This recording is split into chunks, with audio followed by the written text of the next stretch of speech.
Baylor University, a place literally covered with green and gold. School spirit pulses through campus, and two are the heart of it all. Bruiser is your tough, athlete. He loves to be in the middle of it all. Marigold came in 2017. She's just, kind of the sweetheart of Baylor. She loves athletics, she loves community events, she loves kids. And behind the masks, there is a connection. It's this club, they call it the Fraternity.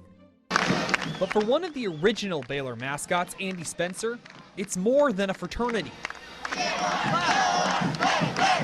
He was like, one of you girls will be a mascot one day. After one of his daughters, Deanna, followed in his paw prints. I was always quick to point the finger and say, I don't want to do that. That's sweaty, that's hot, that's gross. Even though growing up, she wasn't really on board. Andy's love for Baylor started back in the 80s. We weren't Aggies, we weren't Longhorns, we weren't anything. So at the last minute, I decided to go to Baylor. During one of the earlier football games, he spotted the mascot. At that time, it was the Wendy's bear. Eventually, he got a hold of an assistant athletic director. And he said, you mean you want to be the bear? And I said, yeah, I really do. During Andy's time at Baylor, a lot changed. From getting the mascot out of the parking lot. And they said, hey, we saw you were on the field, and the football program's sponsored by Nike, and we're going to need you to wear Nike shoes if you're going to be on the field. Because you were wearing Converse. I was wearing red Converse high tops. To the mascot's name. They called me Mr. Bear. There's been a lot of transition into who Bruiser is now, and a lot of that was done when Deanna's father was here. Kristen Hankins is the director of Spirit and Traditions at Baylor. She knows what it takes to represent Baylor as a mascot. Mascots become such a well-known figure. Things continue to change with the program after Andy helped originate Bruiser, like the addition of Marigold.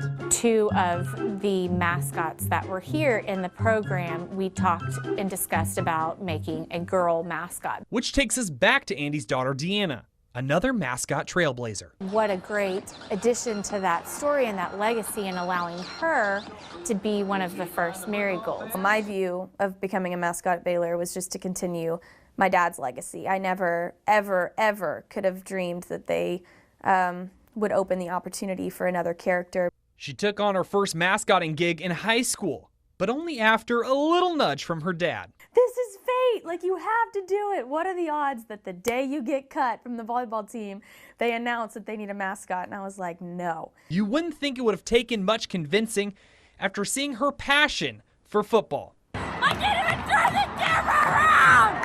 Yeah! When you meet other people that were mascots, they run the gambit from very shy, introverted people to very extroverted people. Whichever end they landed on, one thing is for sure. There's no way around it. It is hot. And he'd do the whole entire game, and I do a quarter, and I'm like dying, and he's like, are you kidding me? But the two say it's worth the sweat and dehydration. It just takes one to completely make you forget about how hot you are and how miserable it can be at times.